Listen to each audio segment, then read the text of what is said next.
Hello again everyone, nice of you to join us. This video, I think it's definitely going to be a mixture of everything. Some very important things I'm going to tell you about involving the canals and narrowboats, what we know today. And I don't think I'll be wrong, probably one of the most historic things people have seen on YouTube vlogs, if not the most historic, but more of that later. So we'll carry on, and there's a lot of information in this, so bear with us, and we definitely hope you enjoy it. Later in the video we're going to have a trip down the Montgomery Canal. The Llangollen Canal, it's a funny one really. Everybody comes onto the Llangollen Canal at Earlston Junction, and the intention is, let's get straight up onto the Chirk and Pontysilty aqueducts. Let's get up there. And particularly when it's busy, they all pile up there. We've done that trip many times. It's very nice, but it does get very busy. And in all honesty, if we want to go these days, we prefer to, we'll travel up and have a walk round Horseshoe Falls and the likes, because it just gets manic at the top end. But a lot of people forget the Montgomery Canal. It's restricted times to go down, but I know it's what you call taking an eternity to be restored, and I'll talk about that soon. And sadly, some of it's getting overgrown now, so you'll see this video, but I know it's deteriorated a bit since we've been down with the overgrowth. But also, at the other end, which I talk about when we come up to near a bridge, they've made further improvements to opening up the canal again. All that may not make sense at the moment, but I'm hoping to explain that a bit more in detail shortly. Now, I consider, if you're what I consider to be a boater who cares about the network and the history and what goes on with it, you'll certainly know a bit about what I'm going to talk about now. You definitely will. I'm going to talk about somebody called Lionel Thomas Cresswell Rolt. Now everybody knows who he is, don't they? It's been condensed down to his name, Tom Rolt. Had a big bearing on the canals, huge bearing. He's one of the few people where if they weren't there, you wouldn't be on your canal boats or seeing canal videos or anything like that. You wouldn't see it. He was a pioneer. Now, in 1999, we got this book. I'll show you. Called Narrowboat. An excellent read and recommended. That's a hardback version. That was printed in 1994, that one. And we've kept it ever since because we love the book. I'll just put it down. Now, in addition to talking about Tom Rolt, there was a boat which, to, like I've said before, to people who know boating, probably either first or second most famous boat ever. Because President, the steam driven narrowboat, that's famous. But Cressy, that's the name of Tom Rolt's boat, I would say that was definitely, if you know your boating, that was the most famous boat ever. Because that is what started the canal revolution as it was what you call dying away. And again, I'll explain a little bit more as we go along. It's a fascinating story. It really is. And that book is a terrific read. We love the history, and we think it's great, and recommend anybody to read that book. There's a paperback version. Even the paperback, which is still in print, because it's been in print for many years now, that book. The paperback version has got the latest one has got a very unusual but nice canal painting on the front. And that painting was done by a friend of ours called Eric Gaskell. Now Eric took us on a lovely, and it was a lovely little pub, should I say, we didn't go loads, but we went to some really nice pubs in a town called Rugby, and we had a great time there, because Eric's a well-known canal artist, Eric Gaskell, and he does some lovely things, a bit, you know, they're a bit more unusual than what you would expect to see, but his work is very much sought after.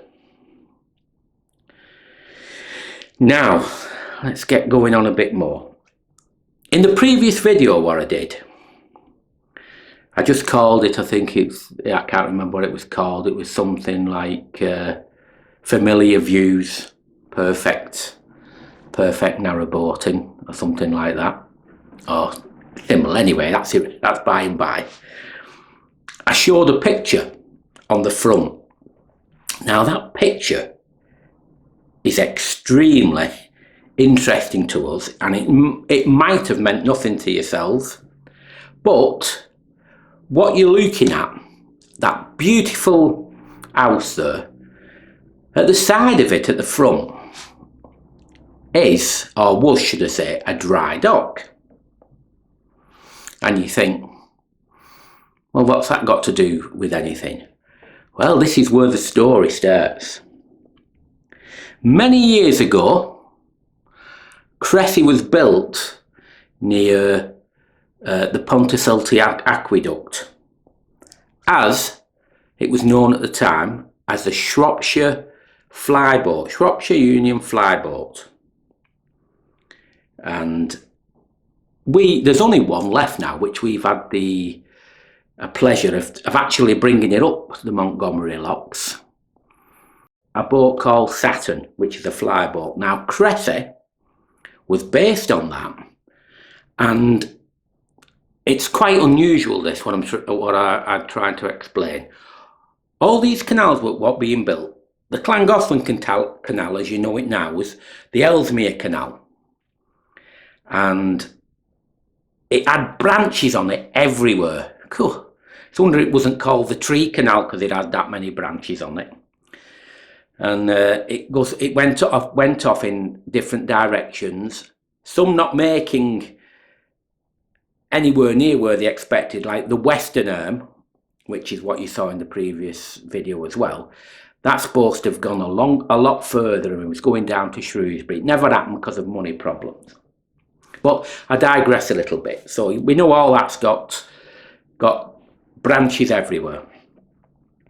Now, that dry dock there, Narrowboat Cressy, it's a working boat Cressy, the flyboat Cressy, did its work on the Montgomery Canal.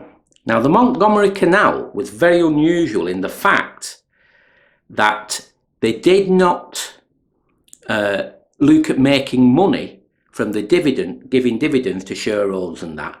The idea was to take all these valuable resources down towards Montgomery, even though the canal never went to Montgomery by the way. It's about 33 miles down there to Newtown. Now, the idea was that all this to-ing and fro-ing would increase the agricultural quality in that area. So it was slightly different, this canal, built for slightly reasons. But Cressy was the narrowboat what went up and down there, and it used to carry loads of grain up and down onto the system at speed, because that's what a flyboat does. It's priority, and that's how it did its work, or how it was worked. But later in its life, as CANALS started to struggle a bit, the boat was bought by Tom Rolt's uncle to what he did. He wanted to get it to do it up a little bit to use for leisure purposes. So that little area where I showed you near the house was a dry dock, and that's where Cressy went.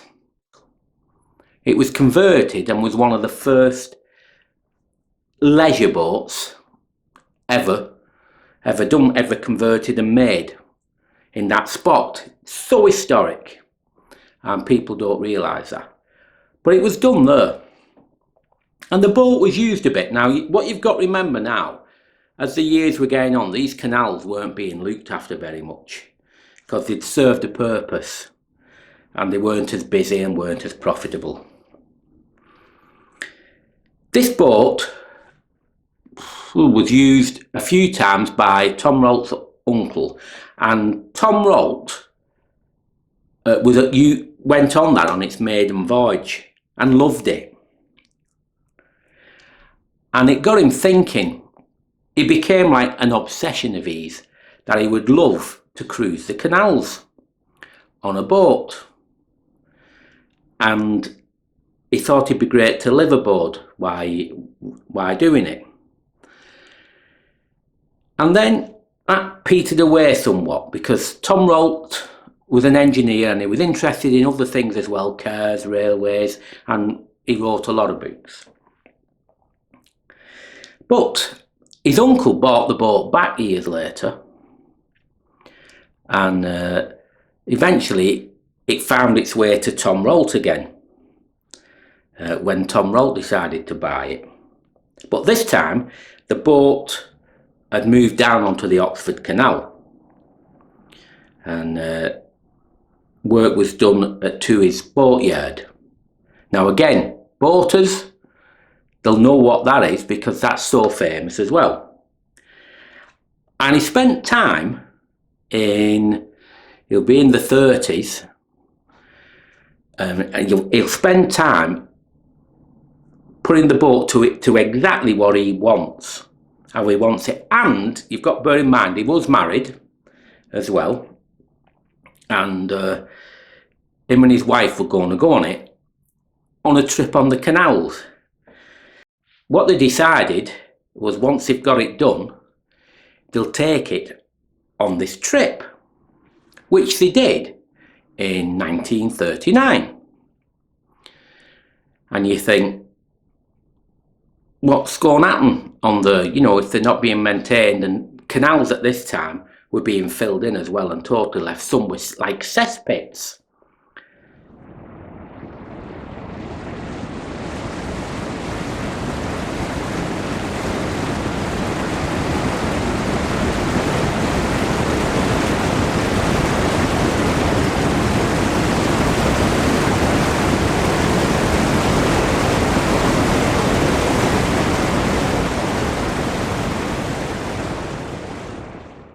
What he did, he said, I'm determined to go out on these canals and get round there and make people aware of it. So he did, and he covered about 400 miles. And it was hard work. And it tells you all that in the book, in Narrowboat. And it tells you all about his trials and tribulations with his wife. I think his wife's name was Angela. Apologies if it's not. And if I'm wrong in that, I think I'll just put it on the top here to say what her name was. And they did the trip. Now, we know the war came at that point. And Tom Rolt was like a pacifier. He wasn't really, into all this, into war and all that. But he did his bit by working in a munitions to supply munitions and that, and he worked there.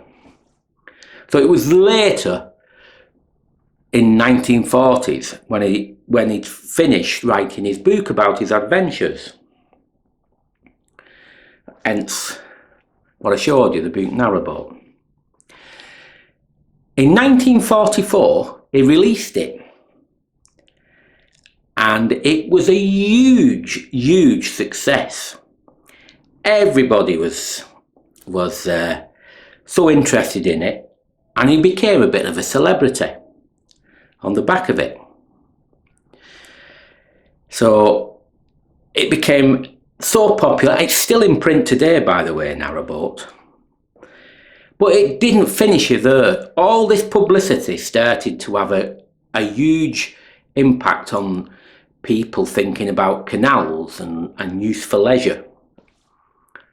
And he met up with different people. A guy called Aickman, I think it's Robert Aickman, met up, and a few others. And in 1946, which is a keen and important date for us, in 1946 they created the IWA, the Inland Waterways Association. They still exist today. I don't feel they're as powerful as what they did when it started off. It was a powerful movement, and they started to get canals started to be thought about a bit more and opened a bit more, and it started to expand a bit. So it's a huge thing for us, and we are really, we love the history. We love how it all developed, and we know how it all developed from, not just from when it started in the Industrial Revolution, but how the leisure industry came into being. And Tom Rolt did live on the boat for a while as well with his wife. Now things took a turn as well, because after the trip, not that long after, I don't think it was, his wife left him, and obviously they must have got a divorce, because he eventually met up with another lady who is again well known. Sonia Rolt is her name, and she was a Waterways force in her own right, and very famous on the canals. Now, just before we start our trip on the Monty, on the canal side of the lock, at Frankton, there's this commemorative plaque been put up, recognising where Cressy was and how it all started, and recognising that that's what Rolt had to start off his trip on all these disused canals. Well, I'm just sat in the inglorious countryside in the middle of nowhere, steeped in history,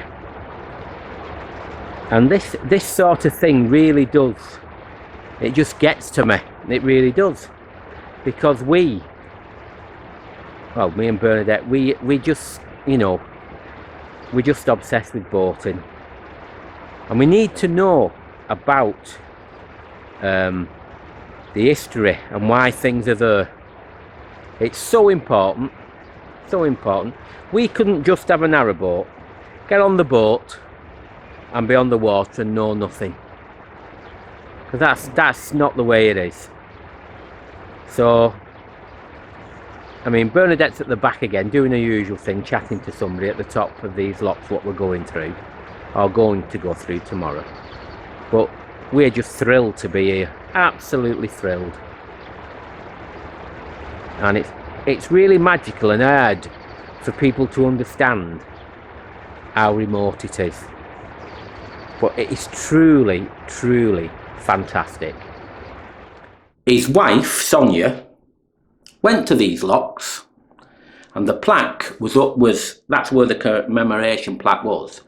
She, removed the flag for the, showing where this plaque was. and she was there on a flyboat Saturn as a so it's all linked together as memories. With another friend of ours, Tony Lurie, who's one of the finest canal artists, again, on boats, canal artist and general painting you could ever want. And again, many boaters know Tony as well, and he's a gentleman through and through.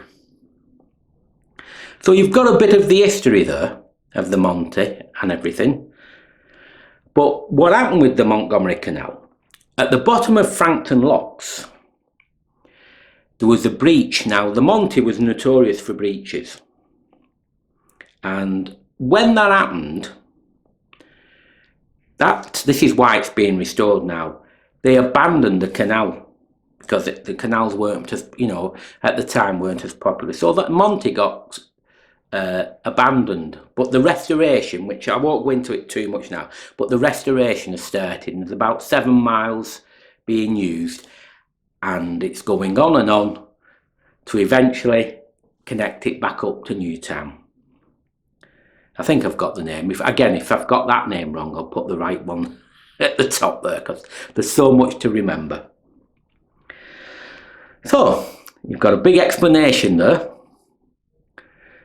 I thought it'd be nice now to do a trip along on the Montgomery on all the restored section, and we'll do it to the bottom to where I turn round, and we'll finish it there. But at that point I have something to show you of great historical importance. Really is. And when I say history, I mean history, and we are very, very proud to own it.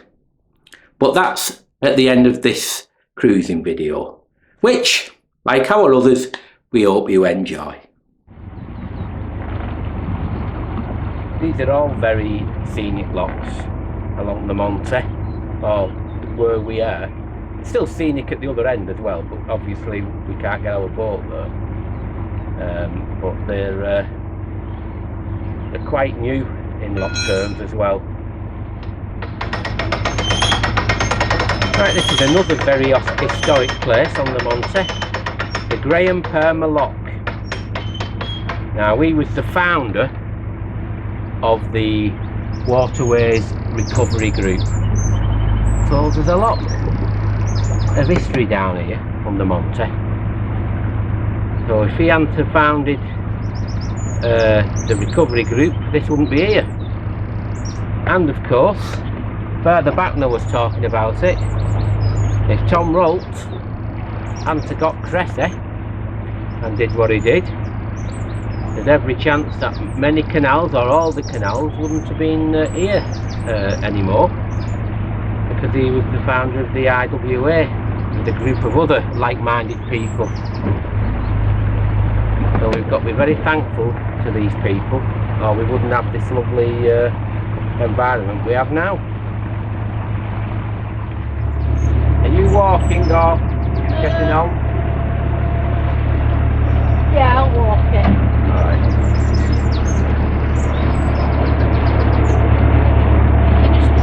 Yeah, well, yeah.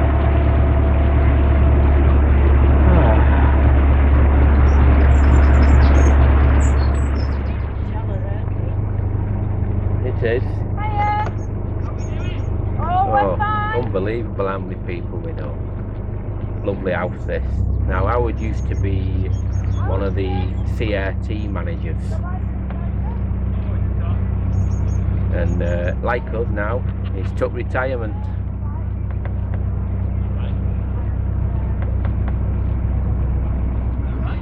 Like 2 years, isn't it, since we were up?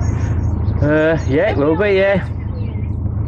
How are we doing? Not so bad, thanks.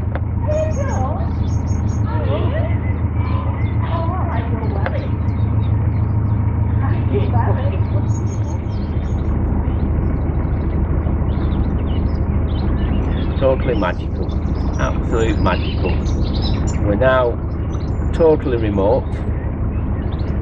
You just feel you're in a completely different world, away from everything, and it's just a great experience. Absolutely. You know, not many people come down the Monty, but they are definitely missing something if they don't.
The other thing about the Montgomery Canal, it's not just a straightforward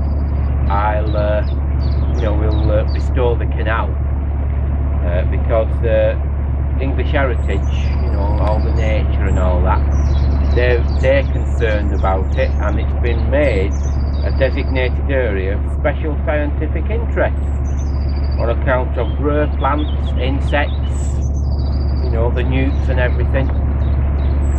So it's you've got to be very, very careful. There's pockets all set up around on the canal for insect life and plants, and that is one of the reasons there's a restriction on the amount of boats that can come down the Montgomery each year.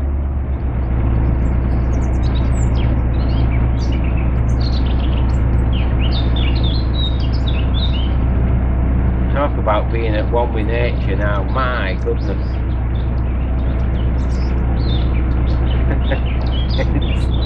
It's terrific, it is, truly terrific.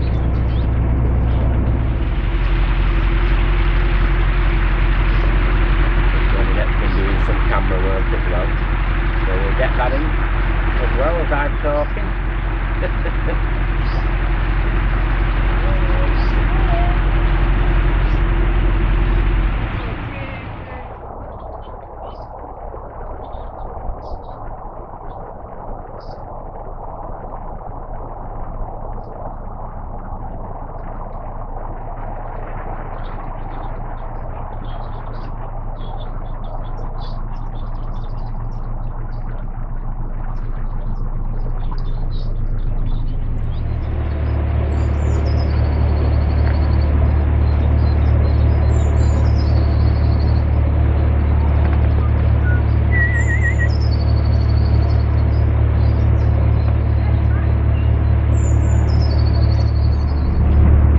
Just over the distance now, that's Maresbury Marsh, and we'll be mooring up there very, very soon.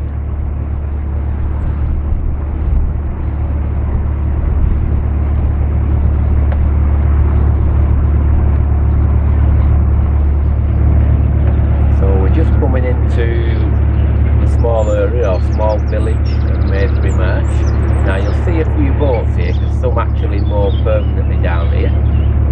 And and then there'll just probably be one or two moored up for the, you know, for a few days before they make their way back to the top, to the back onto the Llangollen. But I'll guarantee you this will be a very quiet area, this, with a bit of firm traffic, and that's about it.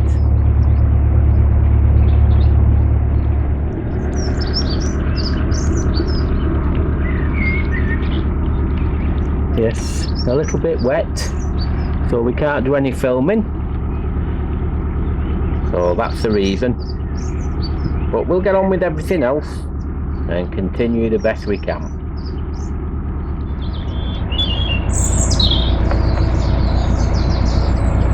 Well, this is quite a big lift bridge, this one. It's hard to believe it used to be ropes, what you used to have on, and they weren't being able to be lifted with using your windlass. It's a lot better design now. So I have to go through this, and about 150 yards further on I have to do my turn. Now in the distance,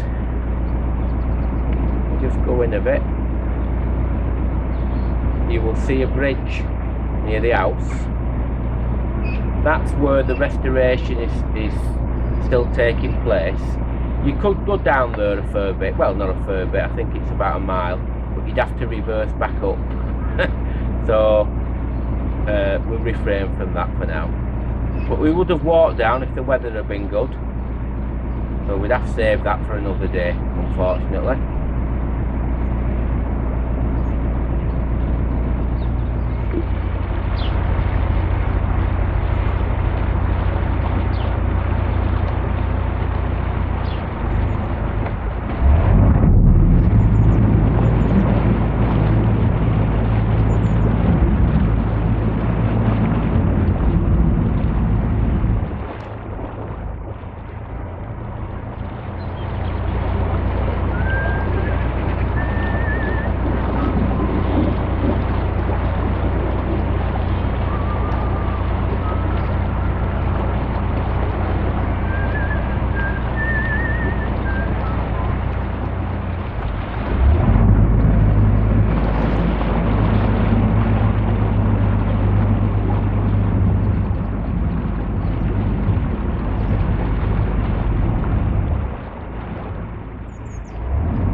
So that little trip's done. I hope you enjoyed the views as we went down. Very quiet, and it's always a nice get away from it all cruise, that, when you consider how busy the Llangollen is. Just before I show you this very important thing we've got, the other thing what's unusual about the Llangollen and the Montgomery, you know, I told you about all these arms as well. On the Llangollen, formerly the Ellesmere Canal, the bridges are very unusual, because as far as Frankton, you have all your bridges numbered 1, 2, 3, 4, 65, 66, 67, 68, you know, all that. But at Frankton Junction, where you think they'll carry on the numbers up towards Llangollen, it doesn't. The numbers of the bridges continue on the Montgomery.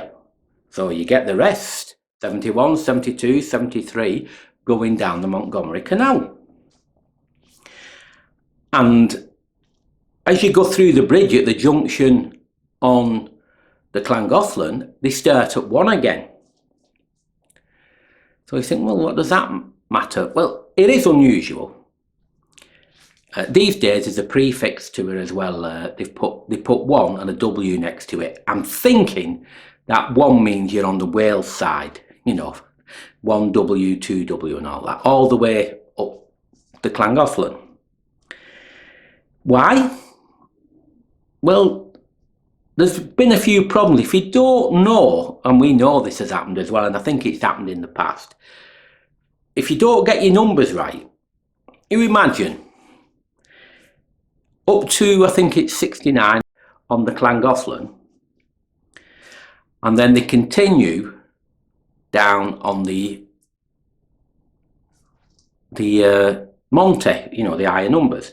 Now imagine you're going up the Llangollen Canal and you've got your numbers 1 to wherever it goes to, and say at bridge 26, for example, you broke down and you wanted help. Well, you don't, say in bridge 26, if you're not familiar with the area and you ring up and somebody says, where are you? I'm at bridge 26 on the Llangollen. Now we know that people have not turned up to repair boats because they've gone to 26 further down the canal, if you know what I mean. It starts at number 1 at Earlston Junction and comes all the way up, gets to 58, 59 at Ellesmere. So it's further back there. And some have gone there to do the repairs and said there's no boats here. So they were at 26 going up towards the Llangollen. You can understand the confusion. So now, if they say 26W, you know, from the bridge, then people know exactly where they are and won't mix up the numbers. I hope that makes sense, but that's another unusual thing. What people don't talk about much, but I love to get information out. So I thought I'd clear that. Now, this is something, and I hope you agree with us. I want to show you something very special, but I do need these gloves on because it's very fragile and I need to look after it. So we'll get to that now.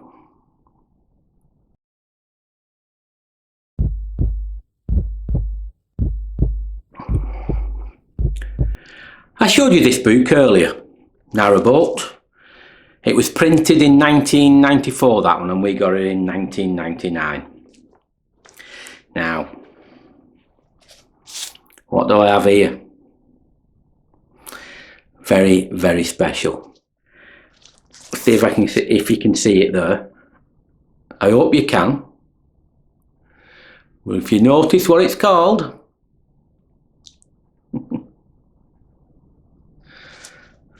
I'll just put the other one down. This is Narrowboat by Tom Rolt, but it's not from 1999 on when we got it. This is from a long time ago, and I'll show you, but I'm going to be very careful with it because it's delicate, and I do believe that at the top here is, I think it's the famous boatyard where he had his work done. It looks like it in the writing. Might have no bearing, but to think that looks like Tooley's boatyard where he had it. He had Cressy all modernised to go out and about. This is the book. It's actually, and this is why I love it, the Inland Waterways Association was formed in 1946.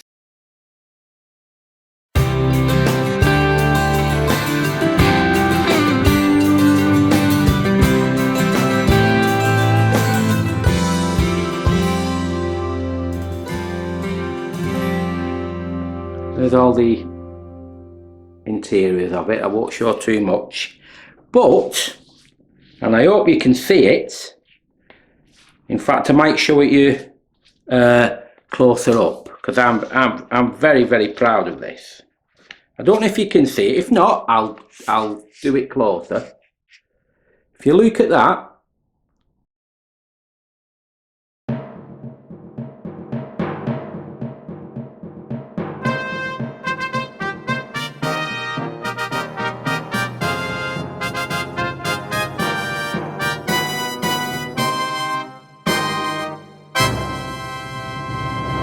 this is from 1946. In good condition, and we're looking after it. So that book came out in 1946, was printed in 1946, and by coincidence in 1946 the inland waterways started the canal revolution. And it's like I've said in the heading at the beginning, if this book had never been written, the odds are we'd have no canals and no narrowboats. Because this man, Tom Rolt, started the revolution.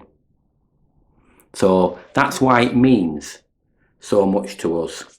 And we will look after that till the day we die. Because it's so important to us. So you've had a lot of me talking today in this one. I promise you something special, and that is something really, really special. So I hope you've enjoyed seeing that. So I think that's it for now. We don't know what's coming next, we never do, you know. But if you watch it or come across us and watch it and enjoy it, that's everything what we want. That's all we need. You know, you learn a little bit, and we don't need dramas or anything like that to you know, for anything. We just give you the honest truth. That's what we're like. So all I can say for now, as usual, ta-ra, and we look forward to seeing you next time.